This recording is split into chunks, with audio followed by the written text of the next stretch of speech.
Hello everyone. आज हम लोग पॉलिनोमियल पर डिस्कस कर रहे हैं। पॉलिनोमियल हम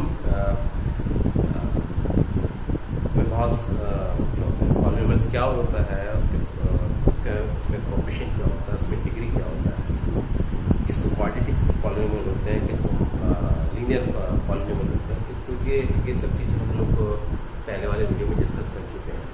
हम लोग यहाँ पे डिस्कस कर रहे हैं कि जब कोई इक्वेशन आती है, लाइक क्वाड्रेटिक इक्वेशन आती है और हम उसको सॉल्व करने की कोशिश करते हैं, तो हमें मिडिल टर्म स्प्लिट करने के लिए कहा जाता है। और वहाँ पे हम कई बार कंफ्यूज हो जाते हैं कि यहाँ पे मुझे करना क्या है, मुझे यहाँ पे कौन सी टेक्निक लगानी है जिससे कि मेरा आंसर सही है। जैसे मैंने कुछ एग्जाम्पल्स दिए हैं, although they are looks like exactly same, just कुछ प्लस माइनस का फर्क है और उस क्वेश्चन का आंसर चेंज हो जाता है। वही हमें समझना है यहाँ पर कि एग्जैक्टली हम लोग पॉलिनोमियल को डील कैसे करें, उसको आइडेंटिफाई कैसे करें, सॉल्व कैसे करेंगे। अगर इक्वेशन दिखने में एक जैसी हो बट उसके करने के तरीका, जो प्रोसेस है वो स्टेप सेम है, बट आपको आइडेंटिफाई करना है कि हमें कौन से वाले स्टेप्स पे जाना है। हम वही यहाँ पे डिस्कस कर रहे हैं।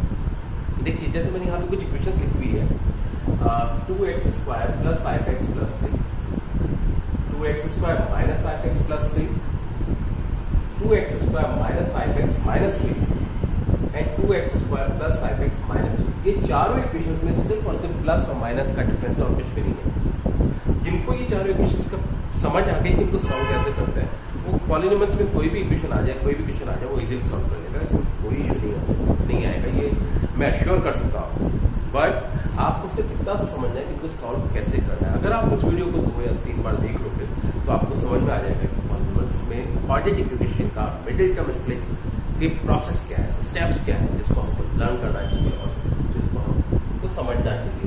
अगर ये आपने समझ लिया तो कोई भी आप क्वेश्चन कर सकते हैं। So welcome friends, I am Abhay Tholiya and I am explaining here polynomials and we start with this equation, first equation, right? Here we have 2x² + 5x + 3. एक चीज यहाँ पे बहुत इंपॉर्टेंट है, कभी भी कोई इक्वेशन आती है जो कि पॉलिनोमियल है, इक्वल टू अगर मैं कुछ लगा के लिखूंगा तो इक्वेशन बोल दूंगा, सिंपल सी बात है। तो अगर मैं यहाँ पे इक्वेशन वर्ड यूज कर रहा हूँ तो don't get confuse, it's a polynomial and equations are same, just equal to sign का फर्क होता है और कोई वैल्यू लेफ्ट हैंड साइड में रखी होती है। अगर यहाँ पे मैं इक्वल टू 0 लगा दूँ तो it becomes a equation. Okay, now we are talking about this polynomial. Normally quadratic equation has 3 values.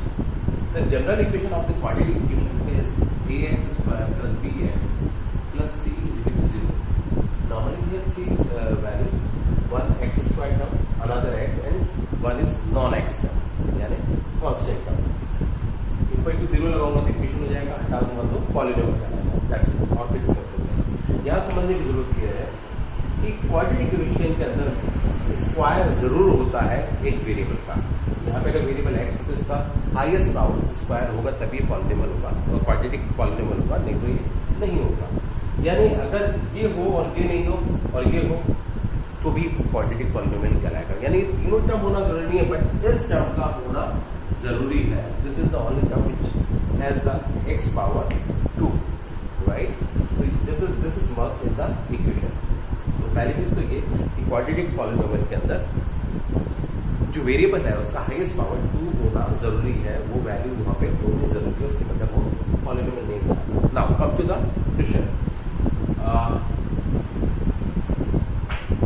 तो इसके अंदर क्या होता है कि वी हैव 3 टर्म्स। अगर मान लीजिए शफल वे में लिखा हो कि 5x + 3 + 2x² मीन्स x² बाद में लिखा है, x पहले लिखा है, तो सबसे पहला स्टेप यही होता है कि आप इस इक्वेशन के टर्म्स को अरेंज करो।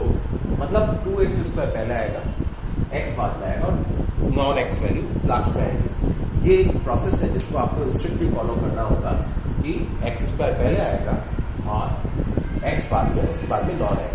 Decreasing order of variable, power of variable हमको अरेंज करना होता है polynomial. It is already arrange in this form, right? तो अगर मान लो ऐसा है तो we need to shift this first, then +5x + 3, जो कि इक्वेशन है। ओके, तो this is something which you need to do, right? Now जब ये कर लेते हैं तो उसके बाद में हमको ये देखना होता है कि यहाँ पे जो एक्सटर्नल टर्म्स हैं, जब 3 टर्म्स होगी तो एक्सटर्नल टर्म डेफिनेटली होगी दो एक्सटर्नल टर्म यहाँ पे जैसे ये होंगे, इसके बजाय और एक मिडिल टर्म है जिसके हम बात करते हैं कि मिडिल टर्म स्प्लिट करना है। तो यहाँ पर ये एक्सटर्नल टर्म का कोफिशिएंट मतलब जो प्रोडक्ट है वो क्या है 6x²। देख लो आप 2x² × 3 = 6x²। इस 6x² के फैक्टर क्या पॉसिबल है 2 and 3 and 1 × 6। These are the possible factors. This 6x² can be factorized in two terms, 2x × 3x and x × 3x, 6x.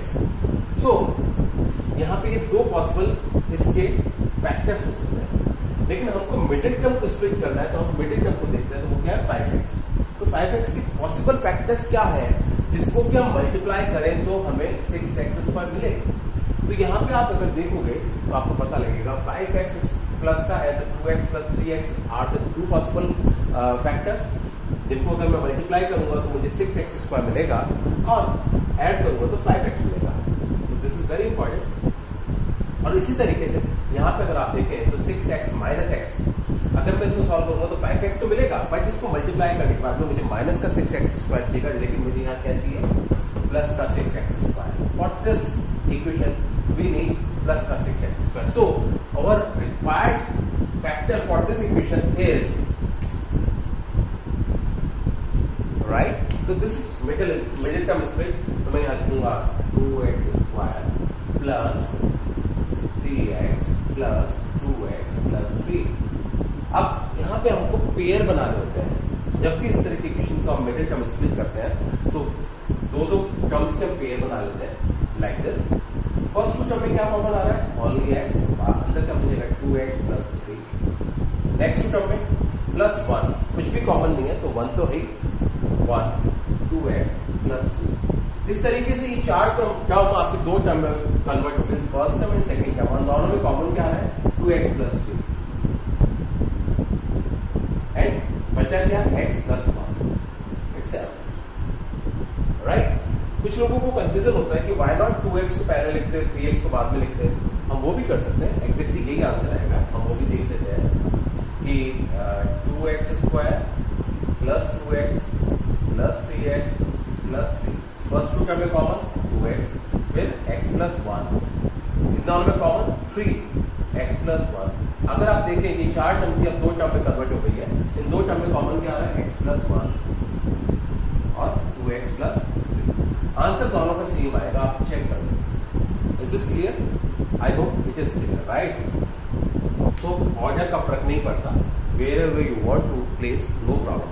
बस आपको ध्यान क्या रखना है यहाँ पे कि ये जो टर्म आपने जनरेट की है स्प्लिट करने के बाद में मिली है, इनका प्रोडक्ट आपको 6x² मिलना चाहिए और सम करने पे आपको 5x मिलना चाहिए राइट। तो ये हुआ फर्स्ट इक्वेशन का सॉल्यूशन राइट। नाउ हम सेकंड क्वेश्चन पे आते हैं। मैं इसको हटा रहा हूं यहां से, सेकंड ले लेता हूं। सॉल्यूशन 2। सॉल्यूशन 2 क्या है 2x² - 5x + 3। अब आप देख रहे हैं कि बीच में जो एक्सटर्नल टर्म वही 2x² × 6 यानी 6x², सेम ही वैल्यू आ रही है, यानी स्प्लिट के केसेस हमारे यहाँ पे। अब क्योंकि माइनस का 5x है तो माइनस के 5x के दो पॉसिबल स्प्लिट हो सकते हैं, माइनस का 2x और माइनस का 3x एंड माइनस का 6x प्लस का x। बट यहाँ पे हमें समझने की फिर से यही जरूरत है कि अगर मैं इन दोनों को मल्टीप्लाई करता हूँ -2x × -3x तो मुझे क्या मिलेगा प्लस का 6x², जो कि मेरी रिक्वायरमेंट है। प्लस का 6x² is my requirement. External term को मल्टीप्लाई करने पे जो वैल्यू आ रही है वो मिडिल टर्म के स्प्लिट करने पे जो वैल्यू आती है उनको अगर मैं प्रोडक्ट करूंगा तो मुझे वही टर्म मिलनी चाहिए। अगर मैं यहाँ पे इन दोनों को मल्टीप्लाई करने पे प्लस का 6x² होता है क्योंकि मेरी रिक्वायरमेंट है। मैं इसको मल्टीप्लाई करता हूं तो मुझे माइनस का 6x² मिलता है। माइनस का 6x² is not my requirement, although these two are the splitting part of the -5x, but which is यहाँ पे कौन सा एप्लीकेबल होगा वो हमें आइडेंटिफाई करना सीखना है। यहाँ पे यही इंपॉर्टेंट चीज है। यहाँ पे -5x है तो -5x ये भी ब्रेकअप हो सकता है, -5x का ये भी ब्रेकअप हो सकता है। बट एक्सटर्नल टर्म को मल्टीप्लाई करने पे अगर मेरे पास प्लस की वैल्यू आती है तो यहाँ पे एक चीज समझने की जरूरत है कि माइनस प्लस का अगर कभी भी वैल्यू है तो जो भी टर्म अगर प्लस की है 5x अगर प्लस का है तो विद इन द नंबर यानी 5x के अंदर अंदर स्प्लिट हो जाएंगे। ये जो नंबर है इससे दोनों अगर न्यूमेरिकल वैल्यू को देखो तो इस 5 से दोनों छोटे ही नंबर होंगे हमेशा। अगर ये प्रोडक्ट प्लस का है तो मिडिल टर्म में जो भी न्यूमरल वैल्यू है उसके स्प्लिटिंग पार्ट दोनों उससे छोटे होंगे। इसलिए यहाँ पे क्या होगा 2x square minus 2x minus 3x plus 3। First 2 term में क्या कॉमन आएगा, सेकंड 2 टर्म में क्या कॉमन आएगा वो हमें देखना और निकालना है। फर्स्ट 2 टर्म में कॉमन आता है 2x, अंदर क्या बचता है x माइनस 1। नेक्स्ट 2 टर्म में क्या कॉमन आ रहा है, लोग यहाँ पे बहुत कंफ्यूज होते हैं, परेशान होते हैं कि 3 कॉमन आ रहा है 3 लिख देते हैं। बट यहाँ पे एक गलती क्या करते हैं कि वो x प्लस 1 कर देते हैं, जबकि यहाँ अगर मैंने माइनस का 3 कॉमन लिया है तो यहाँ तो 3 प्लस का है तो मुझे यहाँ माइनस 1 करना पड़ेगा। कुछ लोगों को यहाँ कंफ्यूजन होता है कि अगर मैं एक चीज सिंपल सी समझ लीजिए, जब कभी माइनस कॉमन आएगा तो अंदर जितनी भी मतलब रेस्ट ऑफ द वैल्यूज जितनी बचती है नेक्स्ट वाली वो सारी के सारे सबका साइन चेंज हो जाएगा। This is very important, so this you must be remember, आपको ध्यान रखना चाहिए इसके लिए। ये हमेशा ऐसा ही होगा कि अगर आपने माइनस कॉमन लिया तो अंदर के साइन चेंज हो जाएंगे। तो ये आप ध्यान रखिए। अब इन दोनों में 2 टर्म्स में कन्वर्ट हो गया, उसमें x माइनस 1 कॉमन ले लेता हूं मैं, तो अंदर बचेगा 2x minus. This becomes answer. This is all we are doing factorisation, right? First factorisation, second factorisation, third ले लेते हैं। थर्ड है मेरा solution 3 2x square minus 5x minus. अब यहाँ पे देखिए, हाँ तो हमारी जो थर्ड इक्वेशन है वो है आपकी 2x square minus 5x minus 3। यहाँ पे मिडिल टर्म मेरी माइनस की 5x और एक्सटर्नल टर्म को अगर मैं मल्टीप्लाई करता हूँ यानी 2x और माइनस 3 को मल्टीप्लाई करता हूँ तो मेरे को माइनस का 6x स्क्वायर मिलता है। यानी मिडिल टर्म को अगर मैं स्प्लिट करूंगा तो मुझे स्प्लिट करने के बाद में माइनस का 6x स्क्वायर मिलना चाहिए।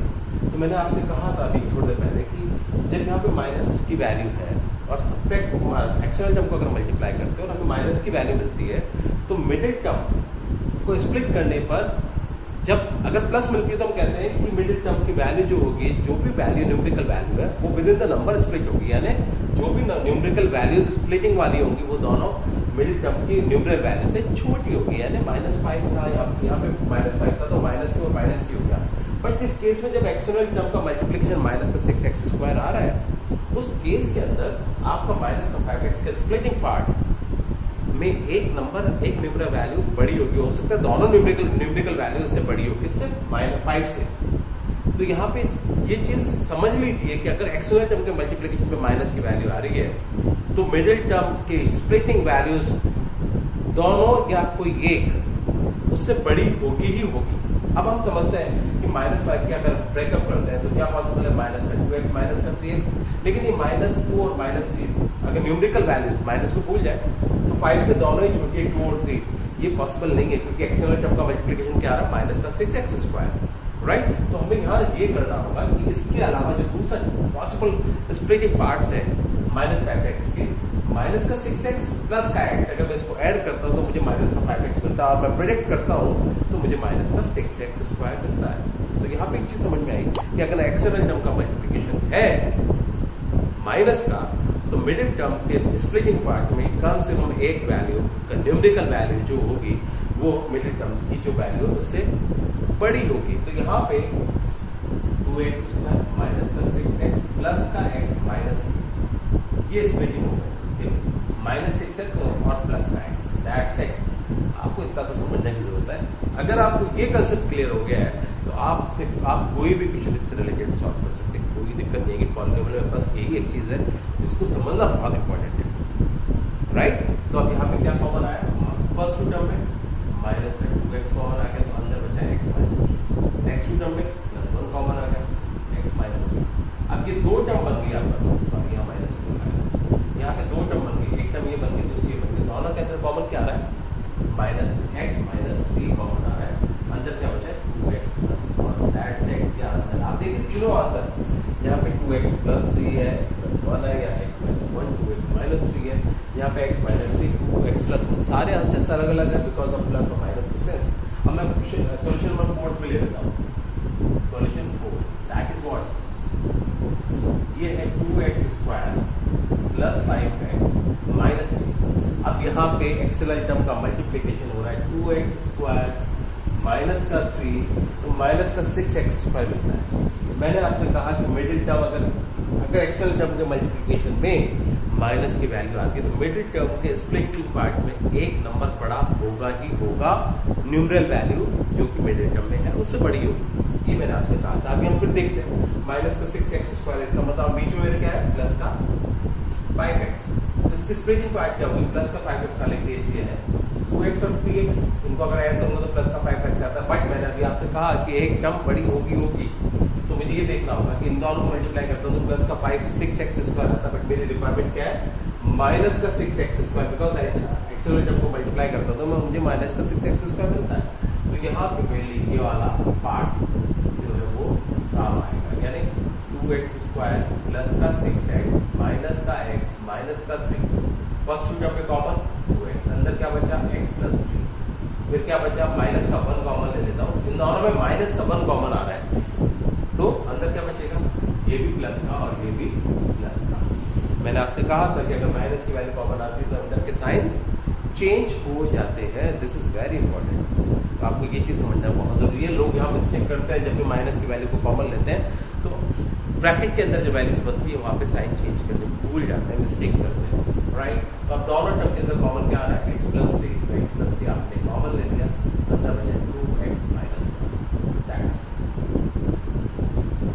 I hope this make sense and आपको अच्छी तरह समझ आया होगा। अगर आपको वीडियो ठीक से जब आप देख रहे हो समझ रहे हो और आपको मुझे लगता है कि अगर आप थोड़े वीक हैं अगर पॉलीनोमियल्स में तो इस वीडियो को आप कम से कम 2 या 3 बार देखेंगे तो आपको कंसेप्ट क्लियर हो जाएगी। पैरेलली इसको देखने के बाद में आप अगर क्वेश्चन सॉल्व करेंगे तो आपको एब्सोल्युटली कोई प्रॉब्लम नहीं आनी चाहिए। Still if you face any problem you can आप मेरे कमेंट में उस क्वेश्चंस को लिखें, मैं उसका आंसर आपको रिप्लाई जरूर करूंगा, right. Thanks a lot everyone, thank you.